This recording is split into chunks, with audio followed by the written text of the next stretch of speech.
우리가 방금 사사기 2장 말씀을 읽었는데요. 그 사사기 2장 앞에 1장의 내용은 신앙의 계승은 현 세대에서 다음 세대로 신앙이 넘어가는 계승되는 모습은 절대 자동이 아님을 보여주고 있습니다.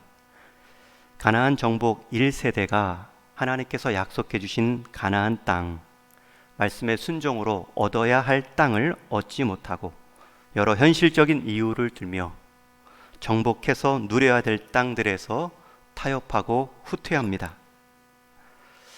그리고 다음 세대는 그 믿음의 선진들이 후퇴한 자리에서 시작하며 또 후퇴하죠. 그래서 우리가 다음 세대를 위한 계승의 첫 번째 발걸음은 내 믿음의 자리를 지켜내는 일입니다. 내 말씀의 자리를 견고히 세워가는 일입니다. 후퇴한 자리를 물러주어 더 후퇴시키는 것이 아니죠.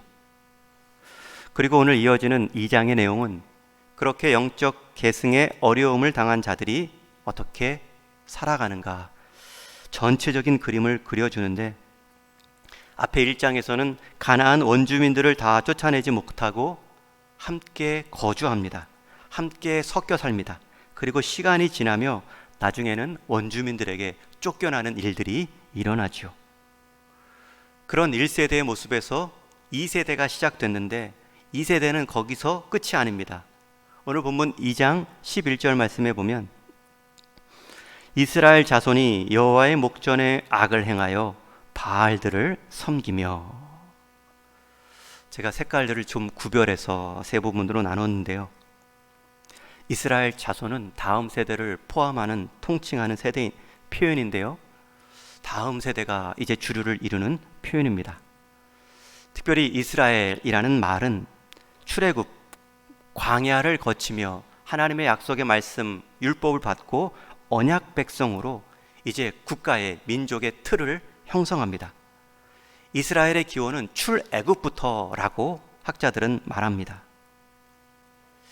그런 이스라엘 백성들이 출애굽하는 과정에서부터 구원하신 하나님의 능력을 경험하고 광야 여정 내내 동행하시며 채우시는 하나님을 경험합니다.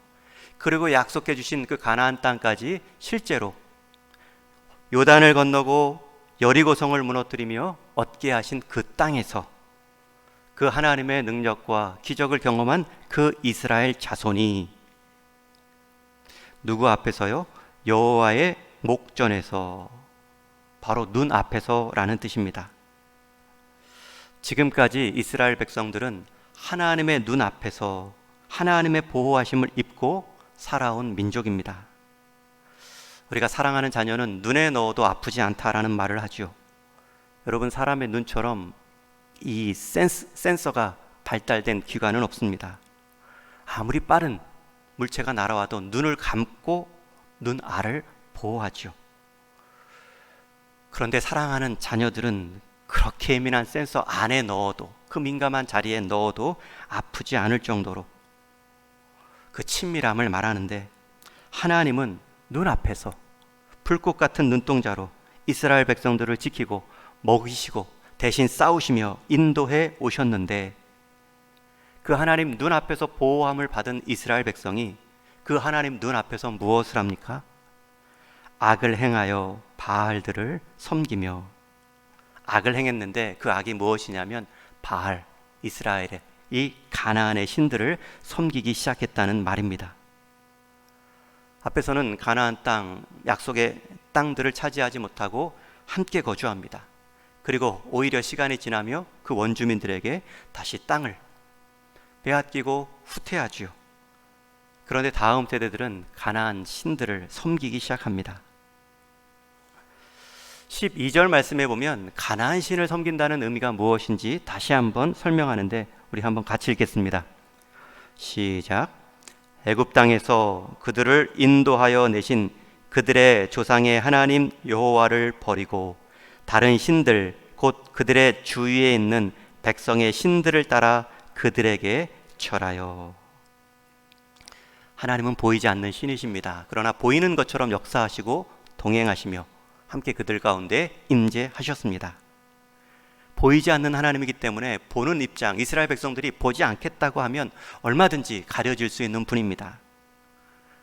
그리고 나서 그들은 보이는 이방 신들, 주위에 있는 백성의 신들을 따라 절하기 시작합니다. 다음 세대는 최소한 믿음에 선조하는 다른 보이지 않는 하나님을 보지 않자 보이는 가나안 신들을 보기 시작합니다. 이 다음 2세대들은 보이지 않는 것을 바라보는 훈련을 받지 못합니다. 보이는 것이 전부이다. 주위에 있는 백성들의 신들을 따라 함께 보이는 것이 전부인 양 살아갑니다. 지금 누릴 수 있는 것, 지금 얻을 수 있는 것, 기회가 찾아온다면, 그것을 얻게 해준다면 보이든 보이지 않든 얻게 해주는 신이 참신이 되었습니다. 어느새 땅의 주인뿐만 아니라 땅의 신도 바뀌는 모습입니다. 이스라엘 자손이 가나안 우상을 택했다는 것은 하나님을 버렸다는 뜻입니다. 다음 세대, 2세대가 이런 생각으로 우상을 택할 수도 있죠. 우리가 하나님을 버린 것이 아니라 가나안 신을 겸하여 섬긴 것뿐입니다. 보이지 않는 하나님의 역할도 있지만 보이는 신의 역할도 있습니다. 함께 섬기며 함께 얻으면 함께 좋은 것 아닙니까? 그런 마음으로 바알과 아스타롯에게 무릎을 꿇었습니다. 그러나 오늘 성경 12절은 명확히 말합니다. 여호와를 버리고 다른 신들에게 절하며. 이제 그들이 더 이상 하나님을 바라보지 않자 하나님도 그 2세대 다음 세대들에게 눈을 거두십니다. 하나님도 보호의 눈길을 잠시 거두시며 이스라엘 백성이 이방 민족들, 그들이 의지하고 바라봤던 주변 민족들에게 노략당하도록 허락하시죠. 14절 말씀에 보면 여호와께서 이스라엘에게 진노하사 노략하는 자의 손에 넘겨주사 그들이 노략을 당하게 하시며 또 주위에 있는 모든 대적의 손에 팔아 넘기심에 그들이 다시는 대적을 당하지 못하였으므로. 여러분, 앞에 12절에서는 그들은 다른 신들, 곧 그들 주위에 있는 신들에게 절하였습니다.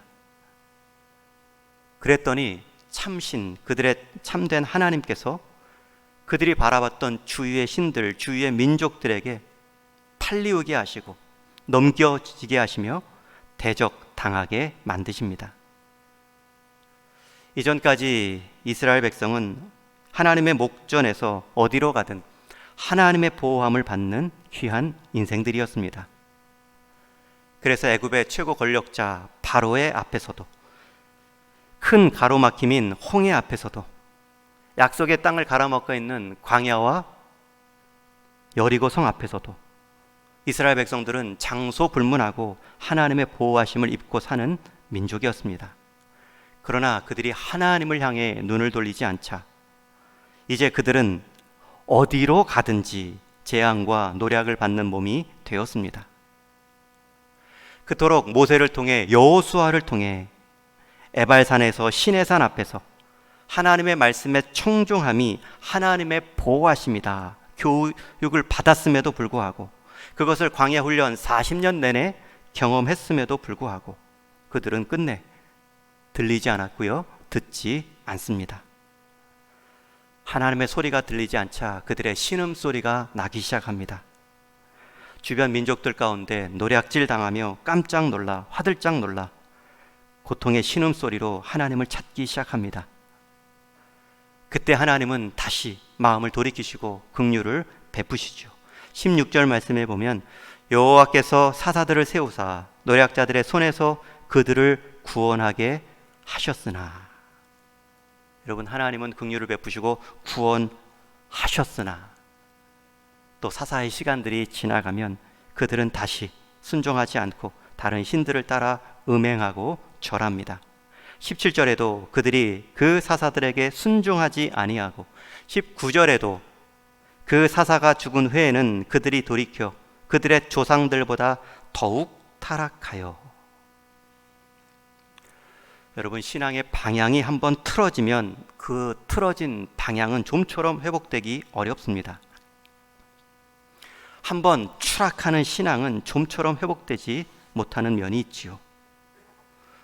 중간중간에 사사를 통해 회복의 기회를 주시지만 그것은 잠시였고 일시적인 고통을 치우려 하는 모습이었습니다. 앞으로 전개되는 사사기 전체 내용은 이 모습의 반복입니다.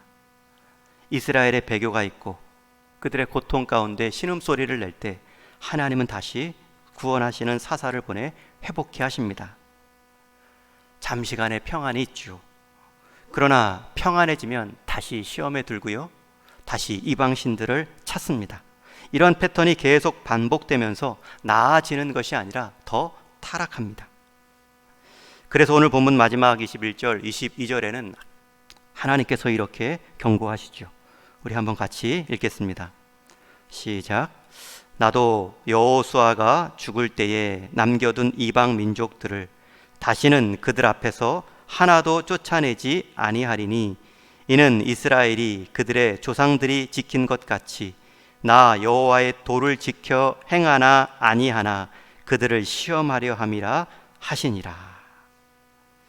이제는 하나님께서도 이방 민족들을 다 내어 쫓지 않으시고 이방 민족들을 통하여 그들이 순종의 자리를 지키나 안 지키나, 이전에는 그들을 멸함으로 이스라엘 백성들이 복을 받게 하셨는데 오히려 이제 이방 민족들을 통하여 순종하나 아니하나 징계와 시험의 도구로 쓰시겠다 말씀합니다. 여러분, 이 사사시대 2장의 말씀을 보며 우리는 깨닫습니다. 우리가 사는 이 시대에도 이 사사들의 시대처럼 크게 다를 것이 없구나. 하나님은 버릴 것을 계속 버리라, 그리고 바라볼 대상을 계속 바라보라 기회를 주시는데 버릴 것을 버리지 못하고 또 버리지 못함으로 당하는 그 고통 때문에 하나님을 찾지만 하나님은 그때 버릴 수 있는 기회를 주며 잠시 버리는 것 같지만 다시 어느새 그 손 안에 바라보지 말아야 될 이방 신들이 있고 기대지 말아야 될 이방 권세들이 있는 모습을 보며 또 신음하는 소리를 듣게 되죠. 아이들에게 뜨거운 뚝배기 만지지 말라, 아무리 말을 해도 듣지 않죠. 결국은 호기심에 장난 속에 만지며 크게 화상을 입습니다. 손을 대고 아파합니다. 그리고 잠시 교훈을 받죠. 되면 안 되는구나. 그러나 곧 있습니다. 되면 뜨겁구나, 화상 입는구나 배우고 돌이켜야 되는데 시간이 지나면 또 되죠. 부모의 입장에서는 잠시 치료하고 화상 연고를 발라주고 또 찬수건을 대고 회복시켜 주지만 일시적입니다. 여러분, 우리 성도의 삶은 무엇입니까? 하나님 한 분 바라보고 하나님 말씀하신 약속의 경계 안에서 우리의 인생 길을 결심하는 것입니다. 그 하나님이 보여주신 길, 그 하나님의 보호 속에 사는 것이 참된 행복임을 믿고 지키며 가르치는 것입니다. 꼭 되어 보아야 뜨겁다는 것을 경험하는 것이 아니죠. 하나님은 그 교훈을 가르치시기 위해 오랜 세월 동안 이스라엘 백성들을 하나님의 통치가 아닌 세상 통치의 고통, 애굽의 바로왕 앞에 내버려 두셨습니다. 그리고 하나님의 통치, 하나님의 임재의 은혜를 보여주시기 위해 그들을 출애굽시켰고 광야에서 먹이시며 가나안에서도 기르시고 가르치셨습니다. 그러면 점점 관계가 깊어지고 성장해 감에 따라 순종을 배워야 되는데 오히려 하나님을 이용합니다. 우리는 순간순간마다 우리의 자리를 살펴야 됩니다. 내 위치를 분명히 정하셔야 됩니다. 하나님만이 주인이시다. 하나님의 자리가 내 행복의 자리이다. 우리가 집을 구입할 때, 이사할 때 중요하게 보이는 것이 역세권이라는 표현입니다. 역 주변에 세력을 가진 권역이라는 뜻이죠. 이것으로 집값도 차이날 수 있고요. 또 선호도가 달라질 수 있습니다. 또 지하철역이 몇 호선이 겹치는가, 단일 역세권도 있고 더블 역세권도 있고 심지어 노선이 3개나 겹치면 트리플 역세권, 더 주목을 받고 많은 사람들이 찾지요. 여러분, 역세권뿐만 아니라 역을 중심으로 세력이 정해지는 권역이 있는 것뿐만 아니라 우리 성도는 하세권이 있습니다. 하나님의 자리를 세력 삼아 살아가는 권역이 있습니다. 우리 성도의 가치는, 우리의 삶의 질은 역세권이 결정하는 것이 아니라 하세권이 결정하는 것입니다. 요즘에는 스타벅스와 또 맥도날드, 이게 얼마나 주변에 가까운가. 스타벅스는 스세권, 맥도날드는 맥생권이라는 표현이 있죠. 우리의 삶은 스타벅스나 맥도날드가 결정하는 것이 아니죠. 하나님의 친밀함, 하나님의 가까움을 내 세력으로 삼고 살아가는 범위, 하나님의 세력, 권역이 우리 삶의 질을 결정합니다. 병원이나 공공시설이 가까우면 도심권이라고 말하지요. 그러나 우리 영적으로 살아가는 사람에게 있어서는 말씀권이 있습니다. 우리 인생의 안전과 방향을 알려주는 말씀권, 몸의 치료 정도가 아니라 영혼의 치료와 회복을 알려주시는 말씀권. 하나님과 가까운 삶이 우리 삶의 가장 질 높은 모습을 보장합니다. 포도나무에 붙어있는 가지의 역할은 포도나무에 가장 가까우면 됩니다. 시냇가에 심겨진 나무는 시냇가만을 지키면 결국 철을 따라 열매를 맺습니다. 우리 인생에 역세권이 아니라 하세권이 있고 말씀권이 있습니다. 그것을 다음 세대가 배워야 됩니다. 오늘 말씀의 제목은 사사가 사는 날 동안에입니다. 하나님이 보여주신 그 구원의 사사가 사는 날 동안에는 평안을 누립니다. 여러분, 이 시대에 기도하는 저와 여러분은 가정과 우리 교회의 사사로 부름받은 사람들입니다. 우리가 기도하는 날 동안에 바라보아야 될 하나님이 우리 삶의 자리, 우리 성도들, 우리 다음 세대들의 삶의 자리를 평안으로 인도해 주실 것입니다. 오늘날은 또 다른 사사 시대입니다. 그 사사가 사는 날 동안 그 지역과 민족이 견디어냈던 것처럼 저와 여러분, 우리에게 속한 자리와 가정, 자녀들과 교회들을 지켜나가야 될 기도의 사사들로 부름을 받았습니다. 내 기도가 없으면, 내 구원이 없으면 민족도 다음 세대도 없다, 가정도 없다라는 사명감으로 사사들이 사는 날 동안, 우리의 기도가 살아있는 날 동안 하나님의 평안을 다음 세대에게 속한 가족들에게 보여주셔야 됩니다. 아무리 이 땅에 좋은 것, 급박한 것이 있다 해도 우리가 이 하나님의 자리, 백성의 정체성과는 바꿀 수 없습니다. 맛 바꾸는 순간, 주변 이방 민족들의 신을 바라보는 순간 그 모든 것들은 올무가 되고 함정이 되어 돌아옵니다. 그러나 다시 우리의 주인, 우리의 삶의 자리에 하세권을 결심하는 순간 하나님은 우리를 통해 하나님의 뜻과 복을 허락해 주십니다. 우리 인생 광야를 지날 때마다 하나님 자신이 우리의 사사가 되어 주시고 또 우리 이 시대의 가정과 교회의 사사로 삼으시어 하나님의 이름의 아름다움을 드러내 보이실 것입니다. 사사가 사는 날 동안, 우리가 사사되어 기도하는 날 동안 우리 하나님의 은혜를 우리 가족과 다음 세대에 보여주시는, 함께 믿음의 계승을 이루어가는 저와 여러분 되기를 주님의 이름으로 간절히 축원합니다. 감사합니다. 우리에게 새로운 시간에 기회를 주신 것처럼 이 시간의 새로움을 통하여 우리의 믿음의 새로움을 다짐할 수 있는 기회가 되게 하여 주옵소서. 특별히 이 새벽에 한나를 깨워주신 것처럼 이 새벽에 11조를 드린 마음 우리 하나님 다 받으시고 그 남은 전 시간들이 하나님께 속하여지고 하나님의 돌봄과 인도하심을 경험할 수 있는 이 한날, 이 세 달이 되게 하여 주옵소서. 그 받은 바 은혜의 사랑을 다시금 이 아침의 기도로 물질로 봉헌한 손길들 기억하시며 드려진 그 빈자리 풍성함으로 체험받는 역사가 있게 하여 주옵소서. 그리하여 우리의 삶의 주인이 물질이 아닌 하나님임을 보게 하여 주옵시고 우리 인생에 가장 기댈 만한 분이 하나님 한 분뿐이었음을 우리가 우리의 하나님을 대하는 태도로 다음 세대에게 분명하게 증거되고 계승되게 하여 주옵소서. 우리 주님 예수 그리스도의 다함없는 은혜와 하나님 아버지의 변함없는 사랑하심과 성령 하나님의 쇠함없는 위로하심과 새롭게 하시는 역사하심이 내 삶의 모든 자리들마다 하나님 친밀함을 내 삶의 능력으로 귀한 1순위로 여기며 살겠다 다짐하는 사랑하는 동인의 모든 성도들 속한 자녀들 위해 이제로부터 영원토록 함께 있을지어다. 아멘.